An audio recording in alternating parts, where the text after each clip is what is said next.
on a personal note, I would probably share just two things to encourage anyone out there who's had either a tough year or just one of those years that you're just grateful is over. One of the things that my mom used to tell me is that everything passes with time, whether good or bad. And so regardless of whether you've had a great year or you've had a really tough year, the encouragement is that it comes to pass with time. And for the ones who've had a great year, not to worry, it just means that you can have an even better year next year. But the ones who've had a tough year, it's for you to be encouraged to know that there's always going to be an opportunity for you to have a better outcome. And that's the essence of times and seasons. As you know, we all know that there's day and night, which means that there's a cyclic nature with which life happens. Things come and they go. And for us, it's to make sure that we have the most, we make the most of every opportunity that comes our way.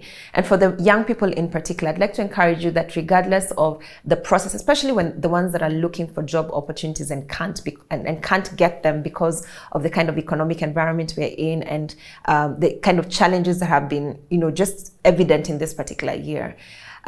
This is to you in particular. You can make yourself valuable, like I've said in the past. And in making yourself valuable, you'll then be able to stand out from amongst the crowd and be able to be relevant. Every time I've interviewed young people, especially in the recent past, there are amazing young people out there who have amazing degrees. And sometimes you just want to take everyone in, but you can't because of the, few slots that we have every so often, or few slots that are available in our partner organizations every so often. And so, the idea is make yourself valuable because your time will come. And when it comes, make the most of it. When you get that opportunity to volunteer, when you get that opportunity to intern, when you get that opportunity to serve for a contract period, be so outstanding that they will hate to lose you. And so you make yourself valuable pre-getting the opportunity and when you do get the opportunity.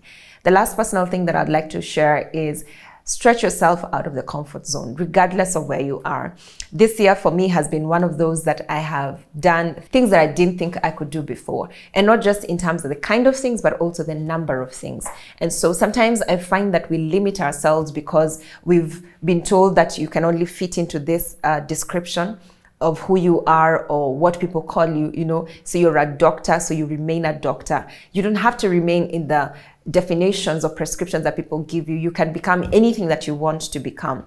And sometimes finding out what exactly you're gifted in or talented in is trying out new things that challenge you, that challenge your brain, that challenge your mind. I always tell young people there are many free courses out there. You have no excuse. Many of the young people, especially in Africa, we use a lot of data on YouTube and TikTok, and there's a place for that. But then imagine if you could use a portion of that on platforms that offer amazing courses, especially in sustainability or in an area that you need to develop yourself.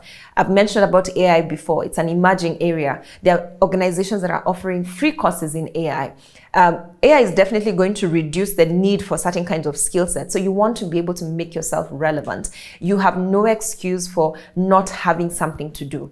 And something to do does not necessarily mean the job. It means that you have engaged your mind where you are. I come from Kenya and I've interacted with young people, even in the informal settlement. And you meet them and they've sort of like put themselves in groups and they're addressing the issue of sanitation, for example, within their community, or the issue of environmental cleanliness within their community. And they're doing something. And sometimes it's whatever they're already doing that someone sees and comes to encourage by funding them.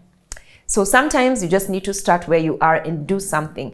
Stretch your mind beyond the comfort zone of waiting for an opportunity. Create the opportunity for yourself by making yourself stand out wherever you are. Those are my personal takeaways. And especially as we go into next year, there'll be a lot more opportunities. If COP had 80,000 people, it means that there's an increasing interest in this space and there'll be increasing opportunities in the coming years. And so the opportunities will go to whoever is ready, and I pray that you will be one of them.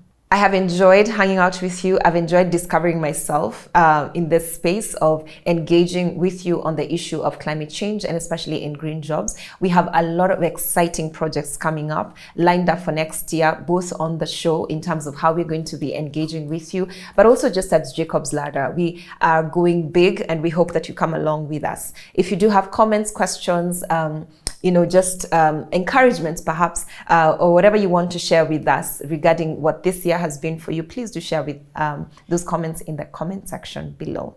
My name is Sellah Bogonko. This is officially our last episode of 2023, and I'm excited to get some rest and also come back rejuvenated. And I hope that you will be here when we come back. Thank you for hanging out with me. My name is Sellah Bogonko, co-founder and CEO Jacob's Ladder Africa, and this is Green Jobs Africa.